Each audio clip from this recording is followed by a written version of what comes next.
Good. There's something I really needed to be upset and hate-filled about today, and that is a lot of these new people entering the Pokemon TCG community. Don't get me wrong, I love seeing new people enter this hobby. I love seeing so many new people cracking packs, and I'm all against gatekeeping. I love seeing people just enjoy a hobby I've loved for years. Something I just do not get is how, um, I guess taking a step back to look at it, a lot of people entered during, I want to say like around Champions Path when quarantine had first started. Something I will never understand how all these sets later, people have not realized your pull rate is not going to get much better on your boxes.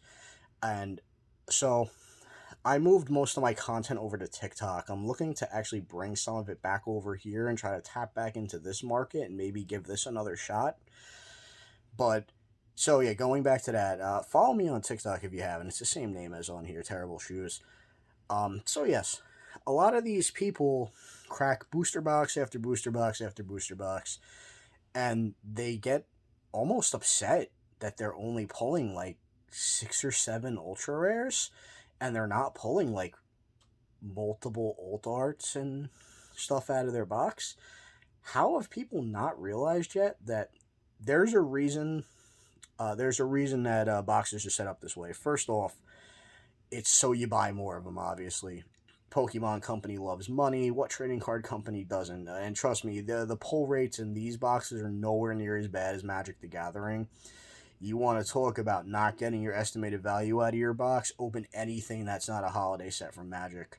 Speaking of holiday sets, that's a big thing that I think spoiled people.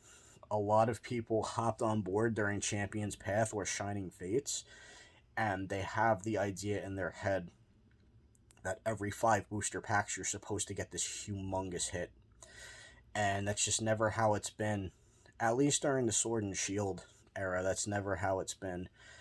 I remember back when Steam Siege or at Fates Collide Steam Siege were big, and trust me, I miss getting hits like that too, where you were getting almost 10, 11 hits out of a box. But there's a reason that cards from that era were so unbelievably cheap when that was the big set.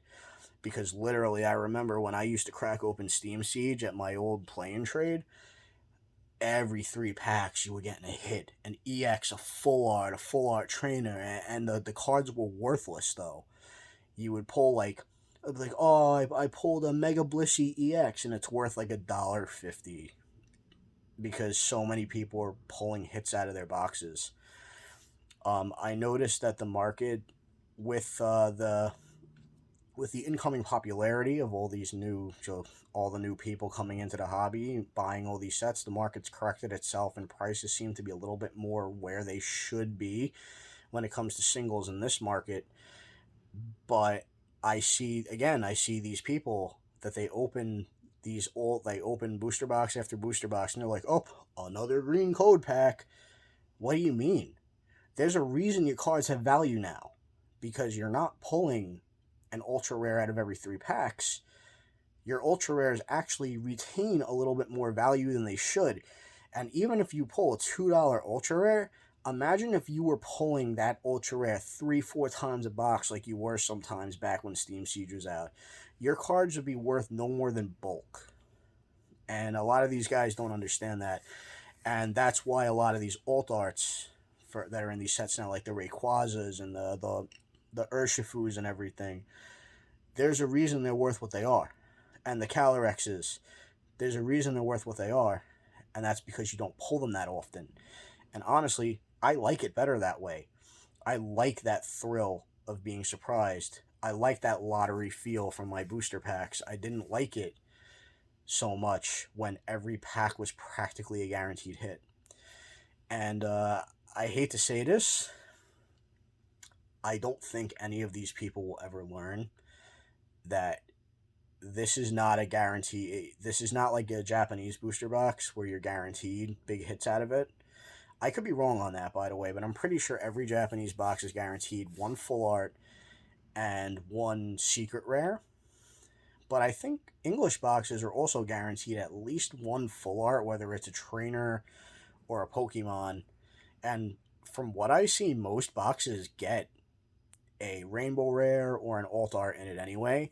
So realistically, your odds of getting them are not that bad.